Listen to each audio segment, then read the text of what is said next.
Well, okay, let's start. So I want to say straight away that it's the first time I'm giving this talk, and it's not a real talk. I prepared it on, just to get some Elixir user group action going. But nonetheless, I hope that it will be reasonably fun. So I'm Jon. My consultancy is called Sirocco. My product company is called Doma. You can check our websites out. We're reasonable. Okay, so let's talk about errors. As we know that there are really two kinds of errors, recoverable and irrecoverable. And different programming languages and different stacks basically approach them differently. And we in Erlang world, we are living in fault-tolerant world. So instead of irrecoverable errors, we are talking about kind of supervised errors. So when we are writing our systems, we have to think about error recovery essentially. And what happened? No, somebody joined. Nice. When we're talking about like normal paradigm that is outside of Beam, so if we think about supervised recovery from irrecoverable errors, we have to understand that it basically adds another control flow dimension to our code, right? So for example, like if we're talking about like languages like Java or Haskell, there really is like an implicit control flow there as well when we're talking about throw catch stuff, right? Whereas obviously in Erlang based languages and in Beam languages, we have this control flow encoded in our supervision tree. So it's implicit when it happens, but it's explicit in how we encode it in our code base. So, and since we have very strong social contract given to us by OTP, arguably we have like very nice discoverable supervision of irrecoverable errors. So what is the actual, as far as I see it, what is the actual dichotomy between like approach where we panic on irrecoverable errors versus where we supervise irrecoverable errors? So the dichotomy I find applicable to this is whether we want to be fault tolerant or we want to be correct. So there's this approach to testing called chaos monkey testing, when you just run a so-called chaos monkey, which will kill a random unit of your execution.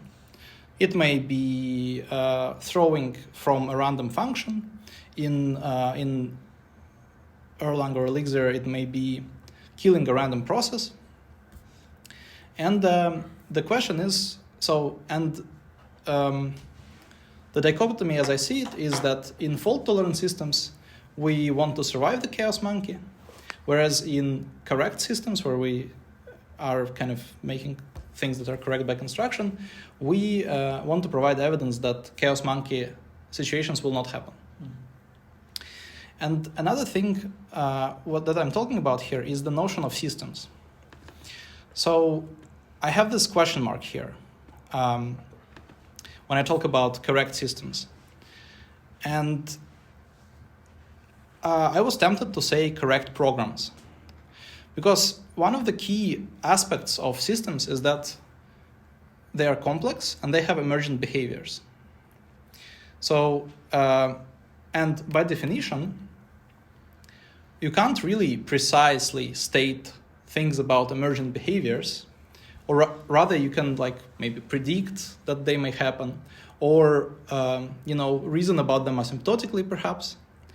But by definition, if you have a complex system, then you can't really predict the exact emergent behaviors, because then it would, just by definition, won't be emergence.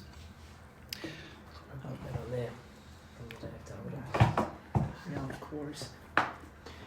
By the way, I found there's an Erlang library called Chaos Monkey that kills random PIDs. Oh yeah, it's from 2000. Oh yeah, it's old. 2013. Actually, we were competing against it in Spawnfest 2013, and my submission was Hugel for Dialyzer. Hugel is the Haskell type search, so you can enter like A into, let's say, I don't know, string into list of A, and then it will search through all the Haskell packages and find all the functions that have this sort of signature. And we did the same for Dialyzer, and sadly we didn't win because Chaos Monkey submission was just so much better. But it was still fun to implement. Well, anyway, you absolutely, like, if you do integration tests, or if your system requires to perform under fault, then you should absolutely check out the library that was mentioned. It's a good library. I hope it still compiles. So my claim is that for complex systems, well, it's the claim I stole from Joe Armstrong. The claim is that for complex systems with emergent behaviors, you can't only use correctness proving approaches. So you have to actually include fault tolerant. Oh my God. What happened? No, it's fine. Please carry on. Okay, I'll do my best. So for complex systems, you can't just rely on proving correctness. You also have to have some facilities for fault tolerance. But so I mentioned on the first slide that we are doing consultancy, and we also are making products, and we're doing self-funded product development, which means that we don't have like millions of dollars to pour into like formal verification or whatever, right? So a big part of why I started writing, why I implemented Uptight, which is basically a library that maximizes fault tolerance, was that I wanted to be able to have reasonably performing systems on budget, so that I don't need to, so that I can treat even most of the errors, recoverable errors, as faults, and then basically put all my or most of my error handling into the same place where supervision happens. And arguably it makes systems cheaper to develop. Of course, it reduces the it reduces the flexibility of let's say a programmer who is implementing some feature, because now, if you treat all the errors as irrecoverable errors, then shifts the flexibility to up one level. But it's okay. But another thing to consider when we are thinking about how we encode errors in Elixir is that we are doing basically what Erlang did. Yeah. So, for example, when we read a file, we we return OK or error tuple, and but except sometimes it's not a tuple, as you see, and it's actually a very nice thing to have, because if we rewind to the 80s, then we will remember that, okay, we were programming telephony switches, and we really wanted to minimize. So we wanted to send signals about errors over the wire, but we really wanted to minimize the footprint of the stuff we're sending, right? And using this sort of like tagged, since atoms are just integers, really, sending OK with a value is just like, what is it like? Back in the 80s, like 16 bytes more? What? Bits more? 16 bits more? Sorry. So, yeah, pretty cheap. But arguably, it's not the optimization that we need in the modern day.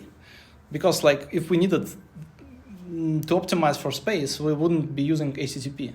Yeah, we wouldn't be sending like huge amount of overhead with every request. I mean, there are WebSockets, right? But and also, sadly, we are prone to nonsense when we are constructing rather these tuples. Right. This is absolutely normal thing to see. I bet everyone here have seen some function that you call and then you get this. And also the issue is that okay, it's a nice standard, right? But it doesn't enforce cardinality as well. So I hinted at it already in the beginning that okay, we have like okay error tuples, but like even file read doesn't return a tuple; it just returns okay on read. Sorry, it does return a tuple. I'm cheating. But some functions like IO, whatever, puts or whatever, it just returns okay. Sorry. And conversely, some libraries will give you error tuples with different cardinality. Sometimes it's like a tuple of 3, sometimes it's error and a map, and sometimes both. Right? You can. This is stolen from Brooklyn Zelenka. She actually have reported this in the wild. But good news is that we're not programming in Elixir. In Erlang. We're programming in Elixir now. Yay! And we have exceptions. And exceptions are really cool because all the exceptions in the standard library and around it normally are very verbose. They provide a lot of context out of the box. They also allow access to stack trace. So the idea of how we handle errors in Uptight was to leverage Elixir exceptions and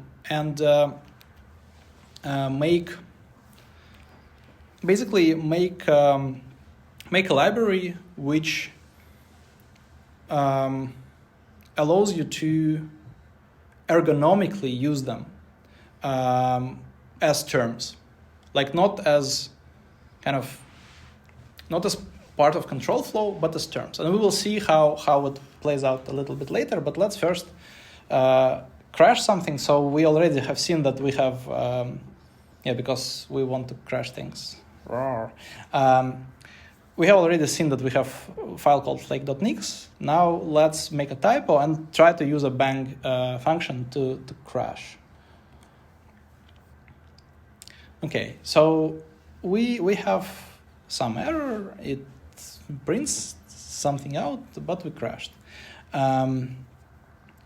Let's have a look at the kind of key facilitator of the principles that I have mentioned before. It's called Uptight Result, and this is basically a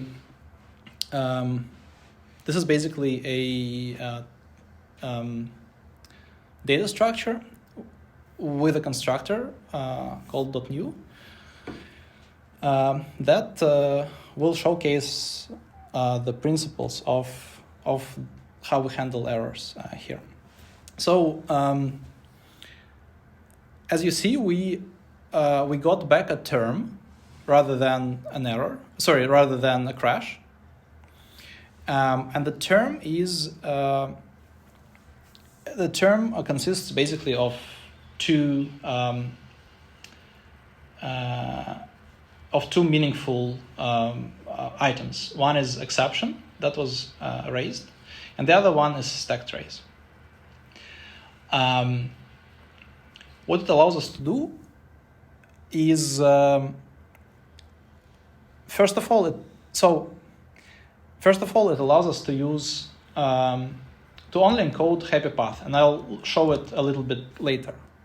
We only encode happy path, and then we get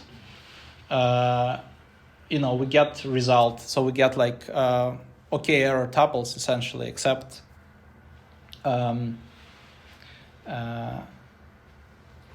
of automatically, right? So and since we're doing it automatically, we will never get stuff like cardinality problems. We will never get stuff like nonsense errors, as long as we're not, as long as it's not our intention, right? Like,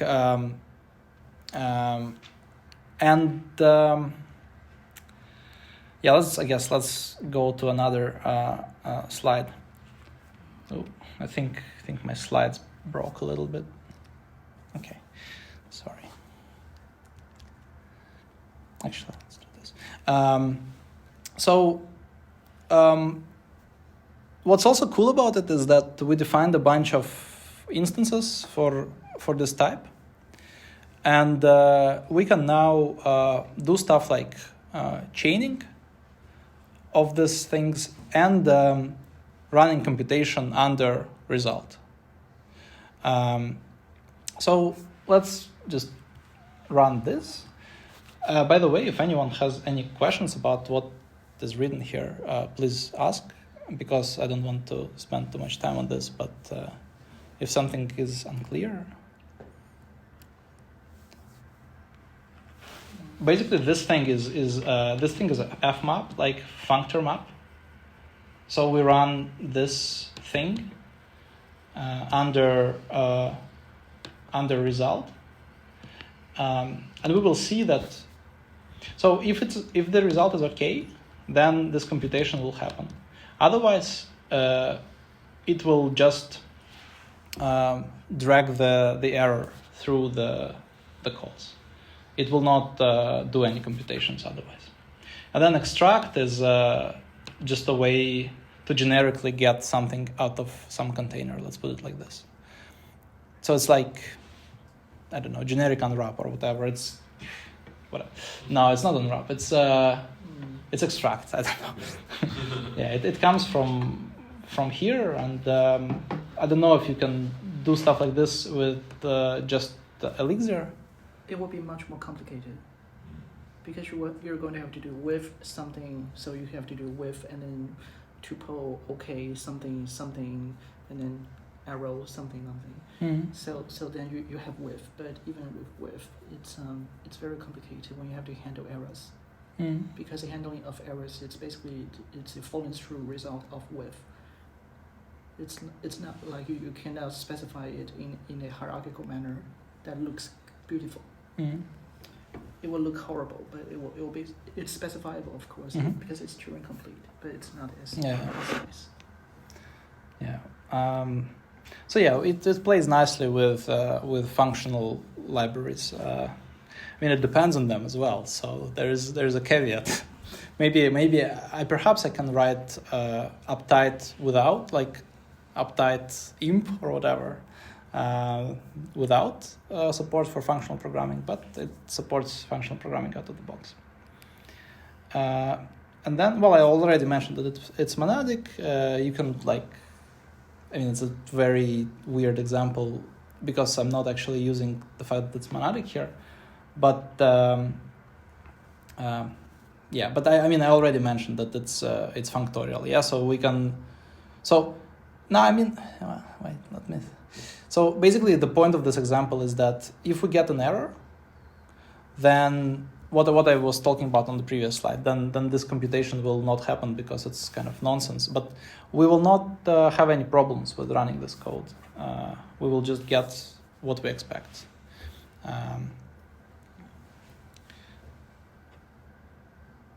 We got what we expected. Yeah, we got error that that we tried to match 5 with 4. Okay. And as I mentioned some slides ago, we are self-funded.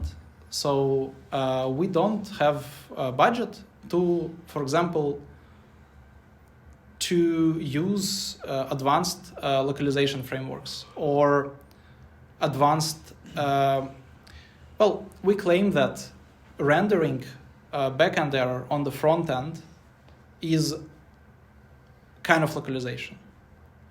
So, and we don't have money for that. This is why we also dragged assertions into Uptight.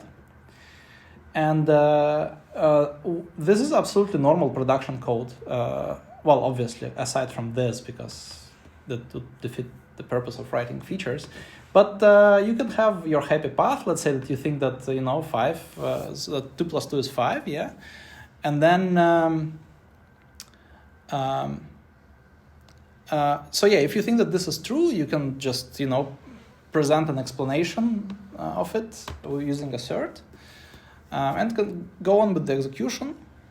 But if your assumption was wrong, let's say the roles of arithmetics in your society changed, then you will get, you will get error object, yeah, and out of it you will be able to extract message.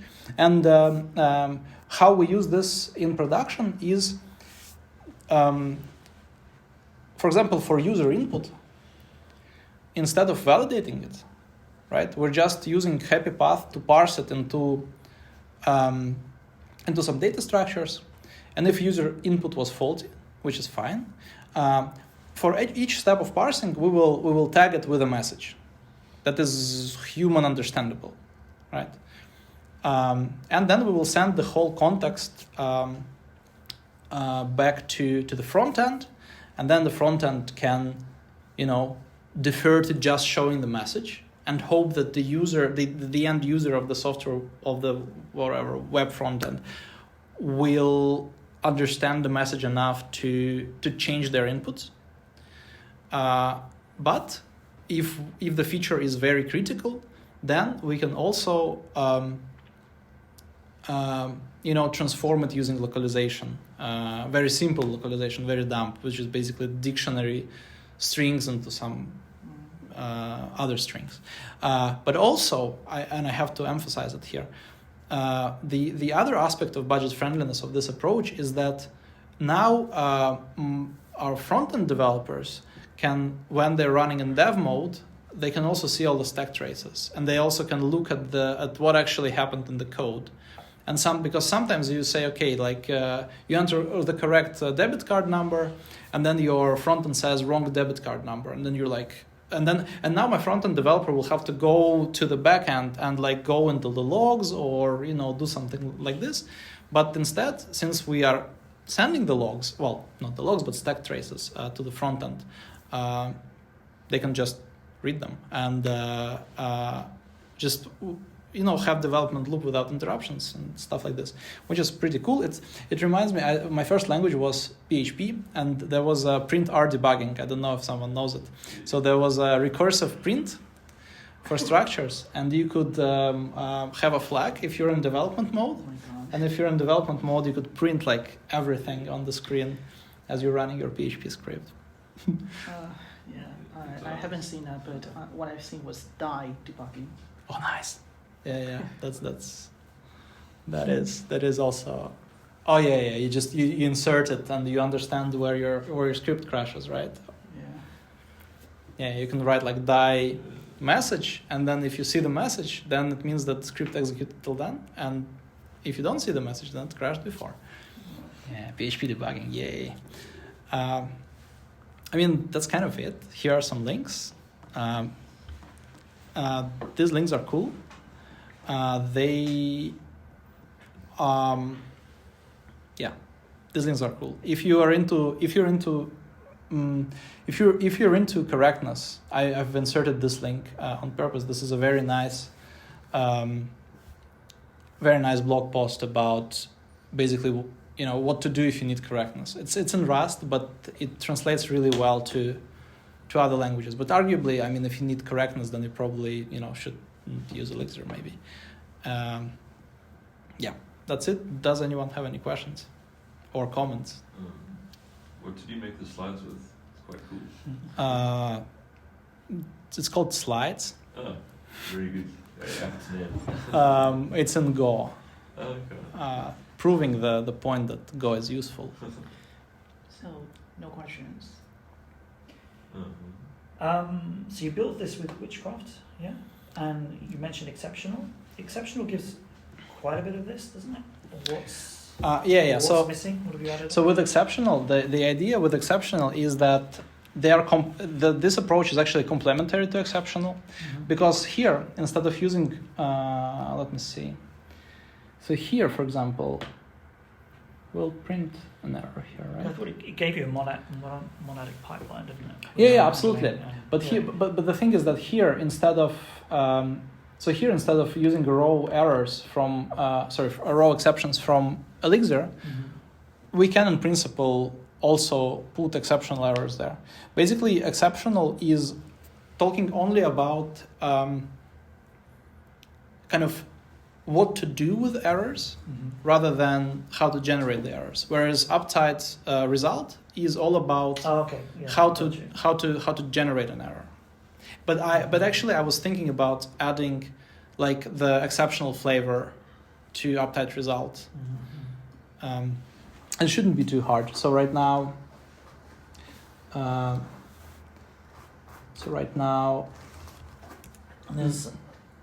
there was an older library, Peter Saxon's OK, was it? Have you seen that one? Yeah, I remember. He had the big argument, we need monads, and they said no, we'll do the with statement. So that was the... I feel like there's a bell curve mean there, but for later.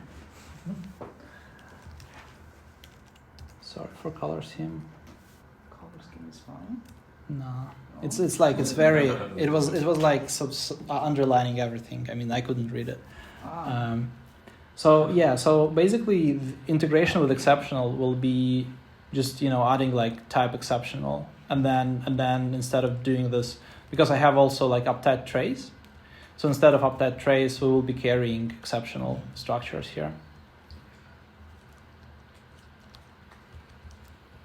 Yeah. So, any further questions? If not, then Mr. Speaker, I have a question for you. Yeah. So it would seem that basically every time you use Uptight, you're boxing and unboxing the result, and you're also trapping the exception. Yep. In order to be able to box it. What is the runtime overhead of doing this? Oh, it's huge. I mean, everything is huge. Like, I mean, using Witchcraft is huge. Every time I call a function, I need to do protocol resolution. I don't care about runtime overhead. If I cared about runtime overheads, I also wouldn't be. I mean, I don't care. I see. So, have you found yourself writing programs faster with Uptight? Oh yes. Building features faster. Yeah, of course. Okay. Yeah. How fast? How much more? Pretty fast. I can quantify. I mean, I guess. Like by the order of magnitude, would you say it's like 2 times, 3 times, 10 times? I wouldn't say by an order of magnitude, but I mean, again, I'm a huge fan of quantifying everything, but I didn't quantify this thing. I would say. Yeah. Because again, like the thing is that I feel much braver to be able to just write code that actually crashes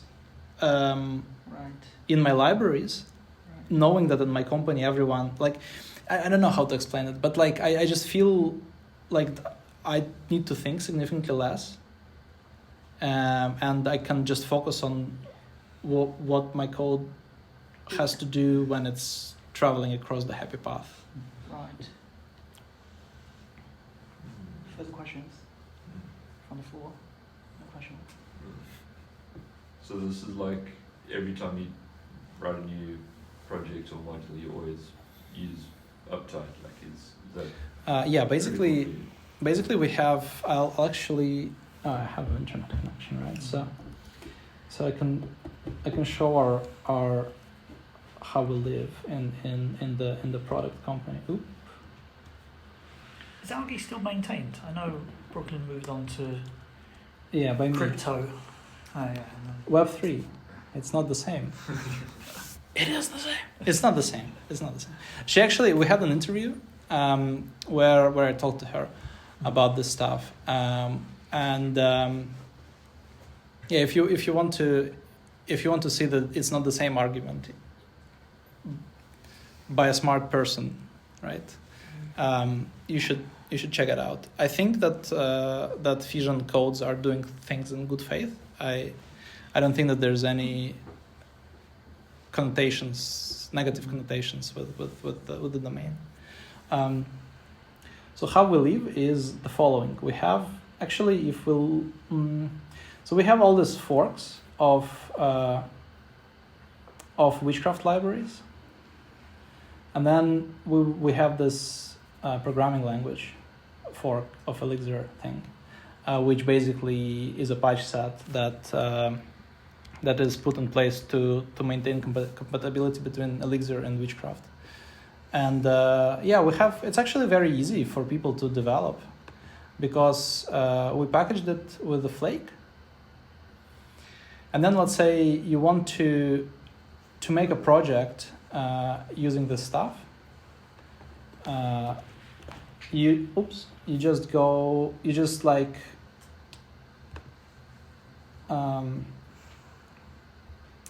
So in the flake.nix of your project, you just kind of import the programming language, like the Go, the fork, and then you add it to your build inputs.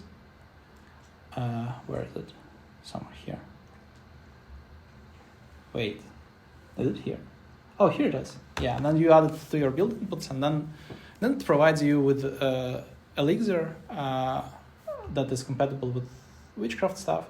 And the only problem currently is that we don't have hex integration, so we kind of need to suffer a little bit in terms of our mix.exs. Why don't you bring algae or whatever into Goo and then just kind of like... Oh, we will eventually. Elixir++. Yeah. It's the plan, but the problem is that some of algae and other libraries are a little bit are working around some aspects of Elixir, which won't be necessary if these features will be kind of integrated into the language. So this is why we have so right now we don't want to commit to doing this because it's a lot of work, and we are scared that Elixir 2, we want to keep using Elixir after release of version 2. And so we're a little bit hesitant to commit these resources up front. So we would rather wait for version 2 and then think about PLT. Is there an Elixir 2? I think it's it's 3 years, something like this, I assume. Maybe when they do this type stuff, maybe they'll... But José said that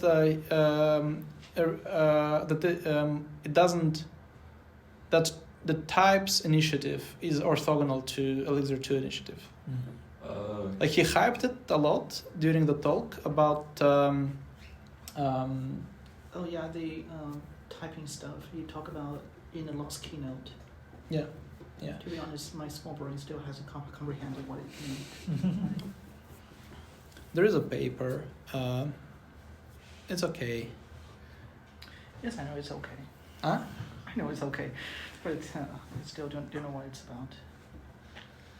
I'm interested to see how far Elixir could be pushed, I think it's indefinitely, right? Because if your system is tested, you can, in theory, you can run it for 100 years. I mean, the language, it bring in some of these features, whatever. Just imagine what it would look like. I feel like it's held back just a little bit, but then I'm not smart enough to go full on ML, Haskell, category theory, somewhere in between.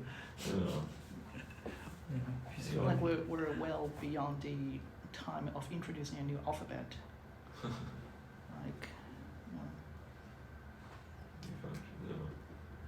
It's cool. Yeah. So also you can play with it without Go. It's you will just see like right now we have 0 warnings, From Witchcraft, but if you compile things with Elixir 1.14, you will just drown in warnings. Like there will be like, I don't know, I think like, well, hundreds of warnings. I haven't upgraded anything yet, so I've got that to look forward to. Version 1.11, 3 years ago, is the one that doesn't emit warnings. Oh. Everything else, sadly. Oh. Yeah. Okay. But I mean, I treat warnings as errors in my brain, so Yeah. Good. so it was just impossible to cope with. Okay, well, thank you everyone. Thanks. Thank you.